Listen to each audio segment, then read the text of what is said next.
Homunculus live action adaptation was fucking bad. Now I'm late to the party because the movie came out like a solid 3 or 4 months ago, but yeah, I just watched the live action Homunculus movie. Yeah, I can't say I'm surprised. I wasn't expecting much, but there was a slight part of me that hoped it would actually be a good movie. Before the trailer was even announced, I was seeing a lot of people saying Homunculus would make for a good movie. What? I personally still think it has a lot of potential to be a good anime, although a lot of people disagree with that, but whatever, we got a movie at least. It actually took me 2 sessions to watch this movie. I watched it together with someone. We watched the first hour of it in one sitting, then for a couple of weeks we just forgot about it and watched it till the end. But I did breeze through it like quickly before I started recording this video, so it's not like it's completely flown out of my brain already. But first, for those who don't know what Homunculus is, you haven't read the manga or watched the movie. It's a story about this homeless person who gets a hole drilled into his skull, and that somehow opens his third eye in a sense where if he closes one of his eyes, he can see the manifestations of the distortions in people's souls or brains as monsters called homunculus or homunculi. I also have a video summarizing the original manga into 2 minutes. I'll put the card somewhere around here so you can check that out. If you like the movie, good on you, but I'm sorry, this video is going to be just primarily shitting on it. One thing that I'll say before I start completely shitting on it is that they did do a pretty good job with the visuals of the homunculi. While reading the manga and hearing people talk about a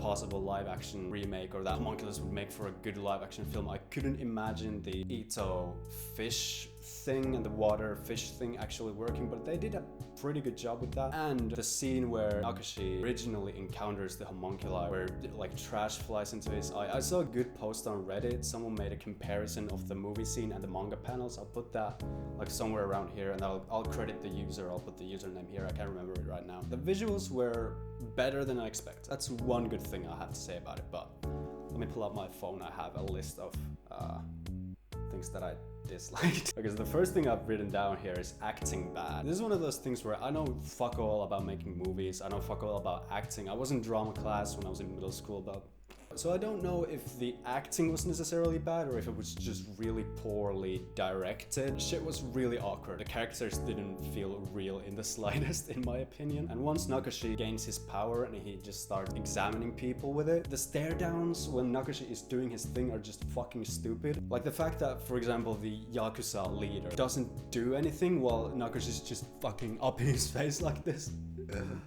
Makes no sense. It's like we, the audience, are not supposed to pay attention to the fact that the subject of examination is just completely fine with the situation, as if you wouldn't just the fucker. And previous to becoming homeless, Nakashi was this, businessman? I'm sorry, I can't remember whatever the fuck his profession was, but his job was evaluating monetary value to human life. I don't know whatever the fuck that is. Insurance? Something like that. In the movie, they had pretty much the same scene as they did in the manga, where he revealed to the other homeless people what his actual profession was. But in this movie, it genuinely served no purpose. In the movie, Nakashi could have very well have been just whoever. He didn't even need to be homeless. His backstory served no purpose, and his backstory was completely changed. There was no mention of the plastic surgery even. And his fucking relationship with, what was the name of that chick? Nanako. Was also completely changed, which I did not understand. Like, did they just not have enough time to put that entire backstory into the movie? Why did they change it? Why did they change the entire character of Nanako? It made no sense. Obviously, the original manga has a lot of different ways to interpret it, and I get that they probably tried to do the same thing with the movie because it was very cryptic. But at least from my interpretation of the original manga, Ito was never really a bad guy. He was never like a villain pulling the strings or whatever the fuck. But that's exactly what he was in the movie. And then just for some goddamn reason, he goes insane at the end. And oh yeah, the ending was completely different as well. Nakashi didn't get his eye shut and go completely mental. He just stayed with the girl and they drove off to a sunset. And when I saw that everyone had iPhones and the movie was clearly modernized, I thought, well, that's fucking dumb. I liked it when everyone had fucking flip phones in the manga. But by the time the high school student thing arose, where Nakashi had her phone and he went through her private Instagram or whatever the fuck that was, it was kind of convenient. That's the point where I was like, okay, well, the modernizing kind of makes sense now. I'm not mad about it. But what I am mad about is the fact that they had to include the goddamn high school girl scenes and whatever the fuck. It serves no goddamn purpose aside from shock value, and it's not the good kind of shock value. That entire scene, those scenes, those chapters in the manga even do not need to exist.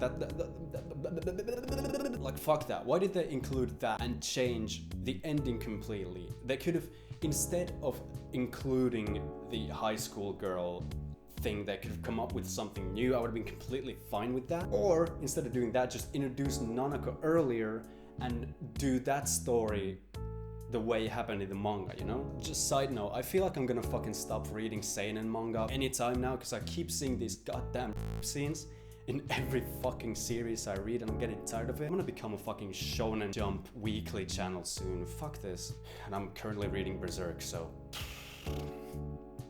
it's good though. It's good though. I like Berserk so far. It's just, you know, there's too much of it. What is this video about? Have I literally done anything other than rage about the fact that one of my favorite manga got a shitty adaptation? That's to be expected, dude. There's no need to get mad about it. The fuck? And to top it off, it wasn't just a bad adaptation.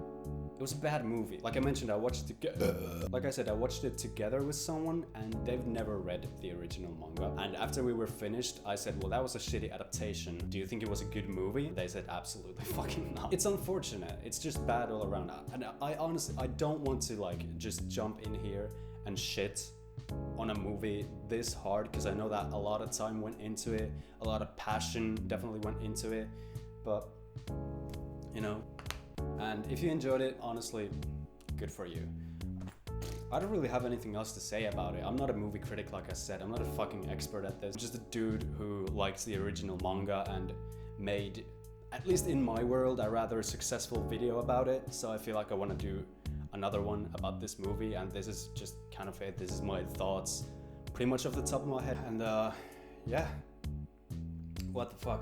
If you enjoyed this video, leave a like, drop a sub, hit the notification bell so you don't miss out on any videos. Follow me on Twitter and Twitch at fukurou fetus. And yeah, that's about it. Have a nice day. I don't know how to fuck. It's still so awkward being in front of the camera. And during the time of recording this, I haven't even published a single video where I'm on camera, because I'm just kind of holding on to them like, I'm scared. But yeah, okay, that's about it. I'll see you in the next one. Peace.